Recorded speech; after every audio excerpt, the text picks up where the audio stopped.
नमस्कार, मैं हूं निश्चित दुबे। आप देख रहे हैं कैपिटल टीवी। तो लालू प्रसाद यादव को हाई कोर्ट से बड़ा झटका लगा है। बता दें आपको कि लालू प्रसाद यादव ने सीबीआई के एफआईआर और चार्जशीट के खिलाफ हाई कोर्ट में याचिका दर्ज की थी, जिसको हाई कोर्ट ने साफ तौर पर यह कहते हुए कि इस याचिका में दम नहीं है, इस याचिका को खारिज कर दी। तमाम जानकारी के लिए हमारे सहयोगी नीतीश इस वक्त हमारे साथ है। हाई कोर्ट से लालू प्रसाद यादव को बड़ा झटका लगा है। देखिए, ये कहानी शुरू होती है 2004 से 2008 के बीच। उस समय पर इनके द्वारा लैंड फॉर जॉब स्कैम के इनके ऊपर आरोप लगे थे, लेकिन वो मामला खुलता है साल 2022 से 2024 के बीच में। उस समय पर पहली बार इनके खिलाफ, इस पूरे केस में इनके खिलाफ कार्रवाई शुरू होती है। और जब इस केस की जांच हो रही थी, उसी चीज से लालू यादव और उनके पूरे परिवार को समस्या होती है।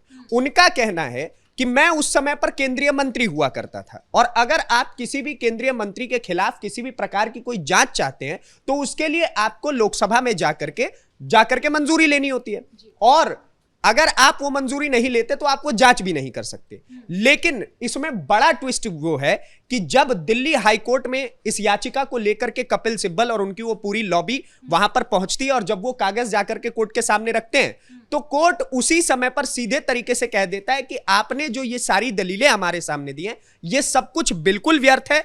आपकी इस चार्जशीट पर हम बिल्कुल भी इसके ऊपर ट्रस्ट नहीं कर सकते, किसी भी प्रकार से यूजफुल है नहीं। तो हम इस मामले को यहीं पर रद्द करते हैं कि आप ये सोच रहे हैं कि आपके खिलाफ, अब आप सिंपल सा लॉजिक ये समझिए, लालू यादव के ऊपर जब ये जांच शुरू हुई साल 2022 में, उस समय पर वो केंद्रीय मंत्री नहीं थे, जो आपको जाकर के लोकसभा में परमिशन लेनी पड़े। जब आप केंद्रीय मंत्री नहीं है तो ऑब्वियसली परमिशन ली नहीं जाएगी, और अगर परमिशन नहीं ली गई है तो उस हिसाब से ये जांच बिल्कुल उचित है। और एफआईआर भी जब इतने लंबे समय बाद हुआ है, उसके बाद ही आपके ऊपर सारे एक्शंस लिए जा सकते हैं, तो फिर आपको समस्या किस बात की होनी चाहिए। इनका कहना है कि मतलब हम घोटाले पे घोटाला करते जाएं और किसी न किसी कानूनी राह को निकाल करके बच करके निकल जाए, जैसा कि पूरा का पूरा इनका पास्ट हिस्ट्री रही है कि एक से एक घोटाले बिहार में होते रहे हैं, और बार बार ये किसी न किसी कानूनी दांव पेच को पकड़ के निकलने की कोशिश करते हैं। लेकिन इस बार जो लगातार हम देख रहे हैं कि जब जब ये कोर्ट के पास दरवाजा खटखटाने पहुंच रहे हैं, हर बार कोर्ट इनको डांट करके, फटकार करके भगा दे रहा है कि आप कोई भी दलील हमारे सामने लेकर के आ रहे हैं, बिल्कुल बेसलेस, बिल्कुल इलॉजिकल है, क्योंकि अब आप किसी पद पे है नहीं। और मजे की बात, लालू यादव अब किसी पद पे हो भी नहीं सकते हैं, क्योंकि उनको खुद ही कोर्ट ने बोल दिया है कि आप आजीवन कोई चुनाव ही नहीं लड़ सकते। इकलौते ऐसे नेता है भारत में। तो बताइए आप, बार बार क्या फायदा है आपका कोर्ट में जाकर के पहुंचने का। लालू प्रसाद यादव के अलावा राबड़ी देवी भी है और परिवार के अन्य सदस्य हैं जिनके ऊपर लैंड फॉर जॉब के मामले पर भी अभी केस चल रहा है। क्या उनकी भी मुसीबतें अब लगातार बढ़ती रहेंगी या कुछ राहत मिलेगी इन लोग को? देखिए, ऐसा इस कारण से भी है कि इनके परिवार की मुसीबतें, ये भी कारण है उसके बढ़ने का, क्योंकि जब जमीनें लिखवाई जा रही थी तो आधा ई बिटवा के नाम कर दो, आधा ऊ बिटवा के नाम कर दो। इस तरीके से लालू यादव का परिवार काम कर रहा था कि आप एक काम करिए, आपको नौकरी चाहिए, जमीन हमारे तेजस्वी के नाम कर दीजिए, तेज प्रताप के नाम कर दीजिए, अज्ञात लोगों के नाम कर दीजिए जो उनके दूर दूर के रिश्तेदार लगते थे। तो ऐसे में धरे तो सब जाएंगे। जब कोर्ट का चाबुक चलेगा, जब प्रशासन का चाबुक चलेगा, तो आपके भी पीठ पर वो चाबुक पड़ने वाला है। इस बात से आप बच नहीं सकते हैं, क्योंकि आप जिस प्रकार से इससे पहले चारा घोटाला में भी आप फंसे, अब आप लैंड फॉर जॉब स्कैम में, आपने, जब आप रेलवे मंत्री बने थे तो आप बिहार के बेहतरी के लिए काम करते कि आप जाकर के स्कैम करने के लिए वहां पे बैठ गए, जो कि आपकी पास्ट हिस्ट्री भी रही थी। तो ऐसे में पूरा परिवार फंसने वाला है। और ये जो तस्वीरें हम बैकग्राउंड में लगातार दिखा रहे हैं कि बार बार कोर्ट के चक्कर लगाने पड़ते हैं, कभी राउज एवेन्यू जाते हैं, कभी दिल्ली हाई कोर्ट जाते हैं, आने वाले समय में सुप्रीम कोर्ट जाना पड़ेगा। तो ये बार बार जो इनको कोर्ट के चक्कर लगाने पड़ते हैं, उसके पीछे का कारण यही है कि आप बार बार आपने बिहार को खोखला करने की और देश को खोखला करने की जो नियति रख रखी थी, उस कारण से आपके ऊपर बार बार इस प्रकार की आरोप लगते हैं और आप बच नहीं पाते हैं। राबड़ी देवी कह रही कि हम सुप्रीम कोर्ट का दरवाजा खटखटाएंगे। देखिए, वो सुप्रीम कोर्ट का दरवाजा खटखटा सकती है, उनके पास अधिकार है, संवैधानिक अधिकार है। लेकिन जब तक ये मामला दिल्ली हाई कोर्ट के पास है, दिल्ली के उच्च न्यायालय के पास है, वो इस मामले को बेहतरीन तरीके से समझ रहे हैं कि आखिरकार कैसे इतना बड़ा स्कैम किया गया, और उसके बाद बचने के लिए कैसे कानूनी दांव पेचों का प्रयोग किया जा रहा है। वो जज साहब भी इस बात को समझ रहे हैं, और इसलिए आज उनका इतना कड़ा स्टेटमेंट आया। और आप समझिए, इनका कहना है कि सीबीआई की एफआईआर आरोप पत्र को रद्द करने की मांग लालू प्रसाद यादव की याचिका ने की थी और उन्होंने कहा था कि सीबीआई ने मेरे ऊपर जितने आरोप और पत्र दिए हैं और एफआईआर दर्ज की है उन सबको आप रद्द कर दीजिए। मतलब आप एक तरफ इतना बड़ा स्कैम भी कर दीजिए और उसके बाद जो आपके खिलाफ जो भी कार्रवाई की जा रही है उसको रद्द कर दिया जाए, एफआईआर को साइडलाइन कर दिया जाए। ऐसा क्यों? आप कोई राजा थोड़ी है, आप जनता के सेवक बन करके आए थे, लेकिन आपने उस सेवक बनने का फायदा कुछ इस प्रकार से निभाया कि आपने उल्टा जनता के जेब से पैसे चुरा करके अपने जेब में रखे। तो ये तो आपकी हकीकत है। बार बार इस तरीके से तो आपका काम चलेगा नहीं। पहले चारा घोटाला, फिर लैंड फॉर जॉब स्कैम, तेजस्वी बाबू आएंगे तो अब पता नहीं वो क्या कुछ करने वाले हैं। इसी डर को लेकर तो जनता ने चुनाव में वोट नहीं दी तेजस्वी को। जी, 2025 का जो विधानसभा चुनाव हुआ है उस समय पर जनता ने क्यों नहीं आपके ऊपर भरोसा जताया?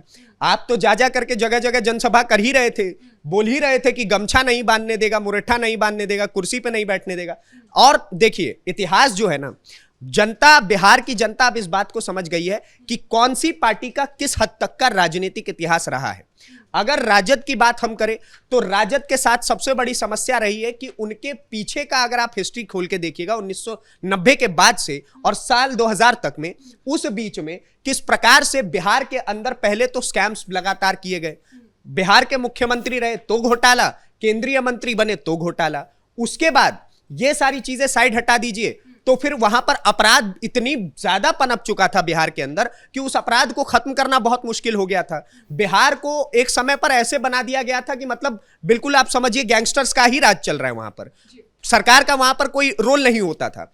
अब इसी चीज को लेकर के बाद में जब दूसरी सरकार आई है तो उस चीज के ऊपर बिहार की जनता ने देखा है कि पहले के समय में लालू प्रसाद यादव की सरकार में क्या कुछ हुआ है और अगर तेजस्वी बाबू आएंगे तो कहीं वो भी उसी प्रकार की चीजें ना करे। इसलिए बिहार की जनता अब तेजस्वी यादव हो गए या फिर लालू प्रसाद यादव हो गए, इन सभी पर भरोसा जताने से डर रही है और यही कारण है कि आप 70-80 से 25 पे आकर के निपट गए हैं। इसमें सवाल ये भी उठता है, क्या इन केसेस का असर पार्टी पर भी पड़ रहा है? बिल्कुल ऑब्वियसली पड़ रहा है, पार्टी पर असर पड़ ही रहा है। आपकी पार्टी में लगातार फूट देखने को मिल रहा है। आपकी पार्टी के विधायक अब आपके ऊपर भरोसा नहीं करते, आपके स्टेटमेंट्स के ऊपर भरोसा नहीं करते, क्योंकि आपकी पार्टी, और दूसरी चीज आपकी पार्टी के पुराने नेता भी अब आपकी रवैये को समझ गए हैं कि कैसे जब वो सरकार में हुआ करते थे और उस समय पर आप अपनी जेबों को भर रहे थे और उनकी तरफ देख भी नहीं रहे थे, क्योंकि उस समय के भी कई ऐसे नेता हैं जो खड़े होकर के लालू प्रसाद यादव के खिलाफ बयान दे रहे हैं और आज आकर के बोल रहे हैं कि आरजेडी कैसी पार्टी है। और उसके बाद आप समझिए कि पार्टी की स्थिति इस वक्त तो इतनी ज्यादा गर्त में चली गई है कि आज के समय पर पूरा का पूरा जो गठबंधन तैयार किया गया था बिहार में जीत के लिए, उसने विधानसभा चुनावों के समय पे ऐसा धोखा दिया कि दूसरी पार्टी के लोग आपके सपोर्ट में आए। राजद के अंदर एआईएम आपके सपोर्ट में आया, लेकिन आप ही के साथी दल के लोग अब आपके साथ नहीं आए। कांग्रेस के 3 विधायक आपके लिए वोट करने के लिए नहीं पहुंचते और राजद का भी 1 विधायक नहीं पहुंचता है।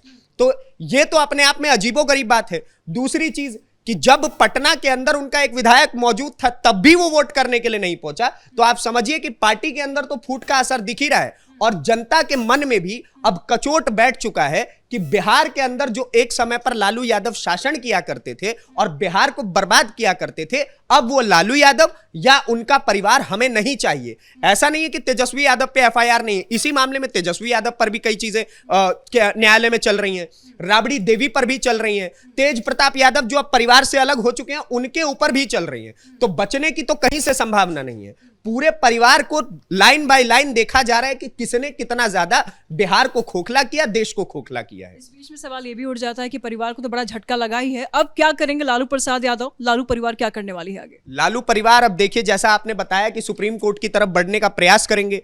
कपिल सिब्बल फिर से कोई ना कोई कानूनी दावपेच निकालने की कोशिश करेंगे कि कैसे इस मामले से बचा जाए।